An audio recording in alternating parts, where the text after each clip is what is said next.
유태인, 증오의 바다를 건너 세계를 움직이는 불멸의 민족. 유럽이 그들을 극혐한 이유. 유대인 불멸의 여정, 증오의 바다를 헤치고 세계를 움직이는 거인 인류의 수천 년에 걸친 긴 역사 속에서 한 민족만큼 극적이고 감동적이며 동시에 논쟁적이고 복잡하며 빛과 어둠이 교차하는 서사시를 살아온 존재는 거의 찾아보기 힘들다. 고대 이집트의 뜨거운 모래밭에서 채찍을 맞으며 노예로 비참하게 시작한 그들은 제국의 거대한 쇠사슬을 여러 번 끊어내고 2000년에 가까운 국가 없는 디아스포라의 끝없는 방랑 속에서도 언어와 신앙, 문화의 작은 불꽃을 결코 꺼뜨리지 않았다. 근현대에 이르러 그들은 과학과 기술, 금융과 문화, 정치의 정점에 우뚝 서서 오늘날 전 세계의 흐름을 실질적으로 움직이는 거대한 힘을 발휘하고 있다. 바로 유대인이다.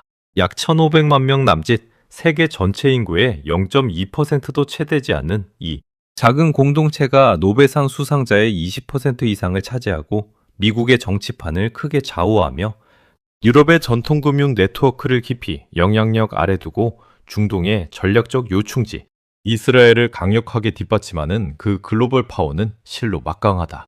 그러나 이 눈부신 성공의 이면에는 고대로부터 이어진 끝없는 박해와 미움의 긴 그림자가 드리워져 있다. 특히 예수를 죽인 민족이라는 종교적 낙인과 유럽 사회에서 강요된 고리대금업으로 인한 경제적 원망과 증오가 수백 년 동안 쌓여 결국 20세기 인류 최악의 비극 중 하나인 홀로코스트로 폭발적으로 터져나왔다.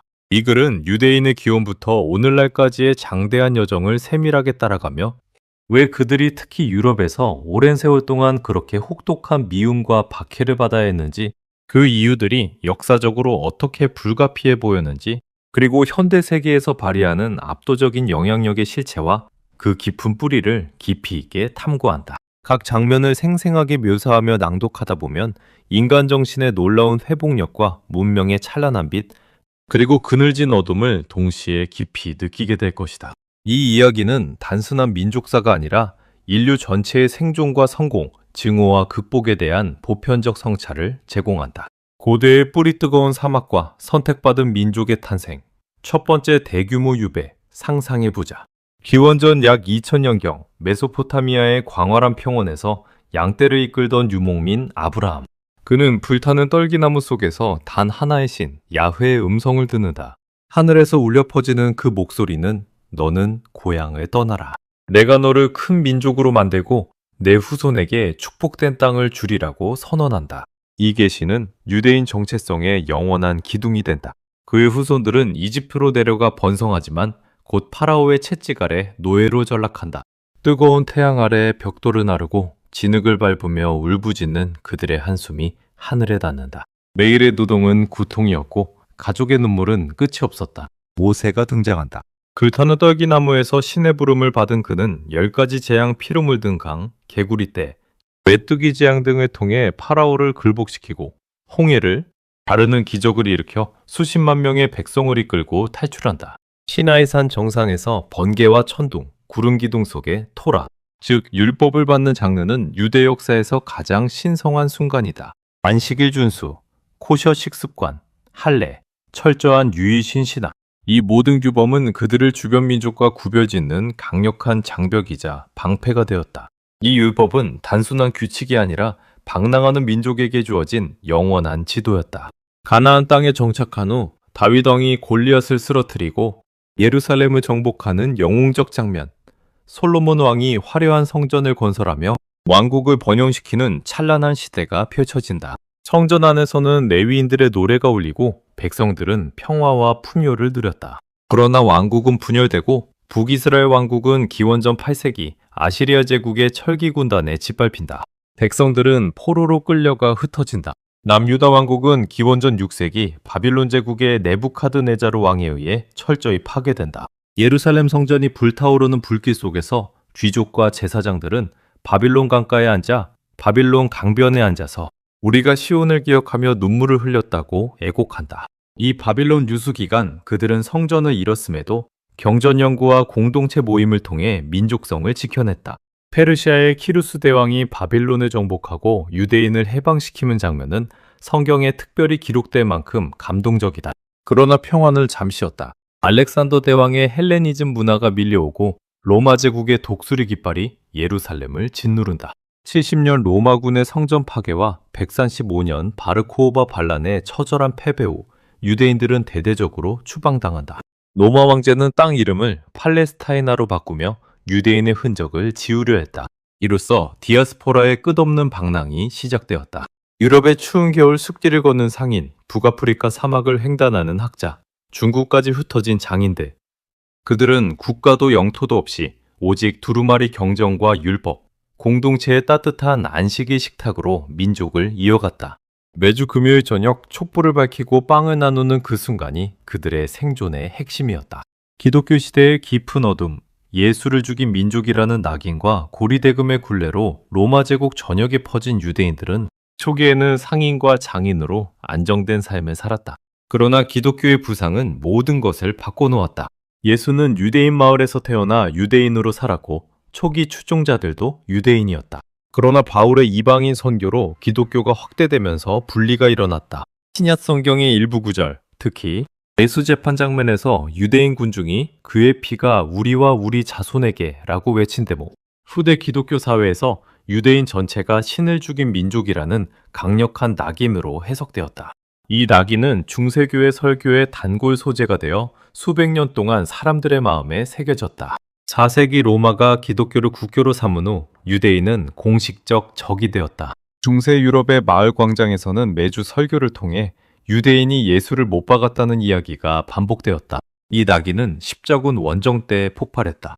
1096년 성지를 해방하기 전에 우리 집안의 적부터 처단하자는 외침과 함께 독일 라인강 유역의 유대인 마을들이 불타올랐다.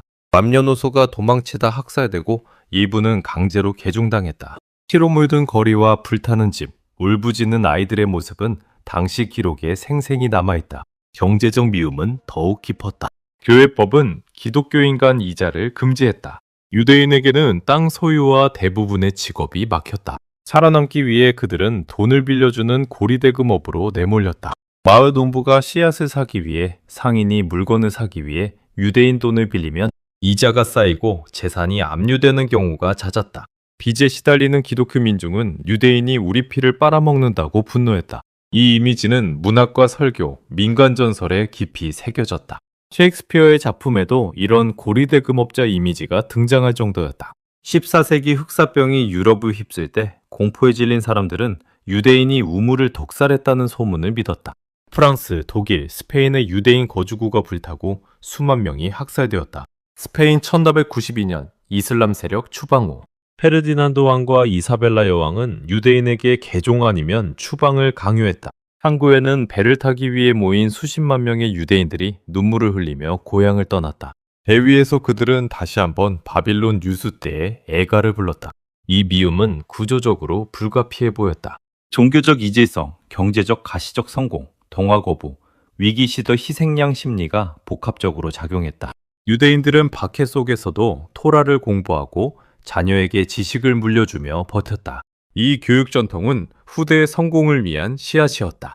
근대 계몽의 희망과 새로운 증오, 홀로코스트의 지옥 같은 현실, 새세기 계몽주의 바람이 불자 개토의 문이 열렸다. 유대인들은 시민권을 얻고 서구 사회에 진입했다. 그러나 성공은 새로운 증오를 불렀다. 로스차일드 가문이 유럽 금융을 움직이고 유대인 학자들이 대학을 빚내수로 숨은 조종자라는 음모론이 퍼졌다. 시온 의정서가 위조되어 널리 유포되었다. 러시아에서는 코사크 기병대가 유대인 마을을 습격해 포그롬을 일으켰다. 프랑스 드레피스 사건은 군부와 사회의 반유대주의를 폭로했다. 이 모든 증오가 나치 독일에서 최악의 형태로 폭발했다. 히틀러는 연설대에서 유대인이 아리아 민족을 오염시킨다. 그들은 예수를 죽인 민족이자 세계를 지배하려는 기생충이라고 외쳤다. 1933년 집권 후 유대인 가게에 불이 붙고 유리창이 깨졌다. 1938년 수정의 밤, 수천 개의 상점과 회당이 파괴되었다. 1941년부터 최종 해결이 시작되었다. 아우슈비츠의 철조망 너머 기차에서 내린 가족들은 선별을 당했다. 남자들은 강제 노동으로, 여자와 아이들은 곧바로 가스실로 향했다. 시크롬비 가스가 퍼지며 비명이 울리고 연기가 하늘로 솟았다. 약 600만 명 유럽 유대인의 3분의 2, 이 처참하게 목숨을 잃었다. 예수를 죽인 민족이라는 낙인과 고리대금으로 쌓인 원망, 인종주의가 결합된 산업적 학살이었다.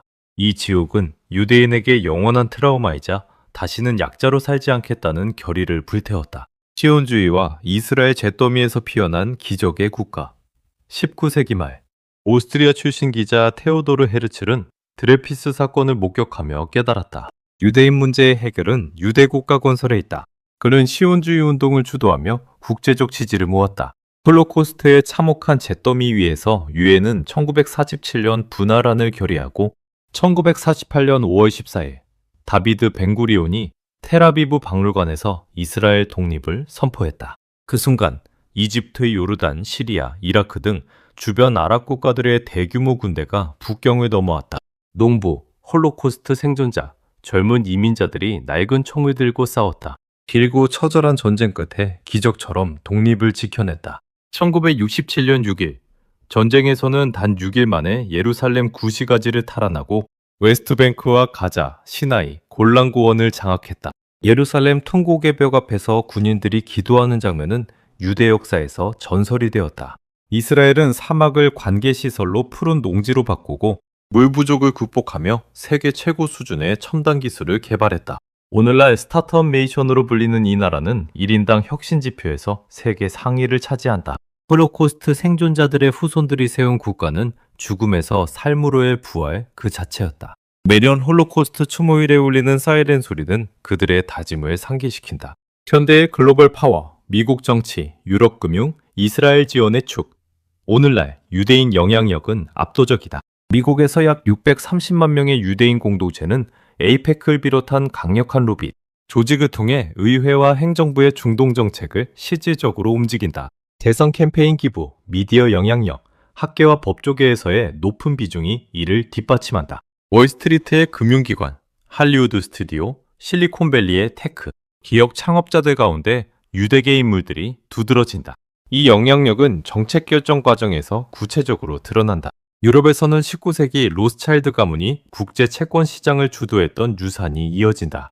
오늘날에도 주요 금융 중심지에서 유대계 네트워크가 경제 흐름에 상당한 영향력을 행사한다.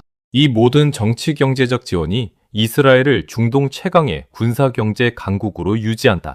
핵 능력으로 추정되는 군사력, 모사드 정보기관의 정밀작전, 세계적 수준의 사이버 기술과 의료 혁신이 그 증거다. 노벨상 수상자 중 20% 이상이 유대인이라는 사실, 구글, 페이스북 등 글로벌 기업 창업, 문화 예술 분야 영향력은 수천 년 교육 전통, 탈무드 공부, 논쟁 문화, 지식 강조의 결실이다. 박해의 역사 속에서 다져진 국제 네트워크와 적응력이 현대 파워의 핵심 원천이다. 이 파워는 단순한 부의 축적이 아니라 지정문화적 유산의 승리다. 왜 박해와 성공이 공존했는가? 박해는 예수를 죽인 민족이라는 종교적 낙인, 고리대금업으로 인한 경제적 원망, 문화적 차이와 동화 거부에서 비롯되었다. 그러나 이 고난은 역설적으로 그들을 더 강하게 만들었다. 제한된 환경에서 생존하기 위해 쌓은 지식, 국제적 네트워크, 강인한 공동체 결속력, 비판적 사고 능력이 오늘날 글로벌 파워의 원천이 되었다. 성공은 박해의 직접적 산물이며 동시에 새로운 미움을 불러일으키는 역설을 낳았다. 이 역설은 유대 역사의 핵심이다. 결론, 영원히 타오르는 불꽃, 유대인의 여정은 증오와 극복의 드라마다. 예수를 죽인 민족이라는 낙인과 유럽, 고리대금의 미움이 수백 년 동안 쌓여 홀로코스트라는 지옥을 낳았지만 그들은 잿더미에서 부활했다. 미국 정치와 유럽 금융, 이스라엘을 아우르는 막강한 글로벌 파워는 그 오랜 고난의 승리다.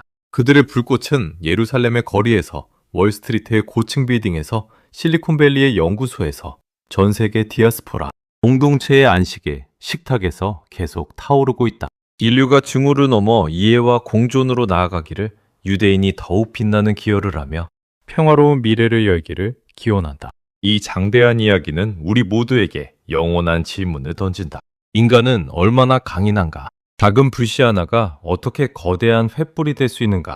유대인의 역사는 그 답을 생생하게 보여준다. 그들의 여정은 아직 끝나지 않았으며 인류의 미래와도 깊이 연결되어 있다.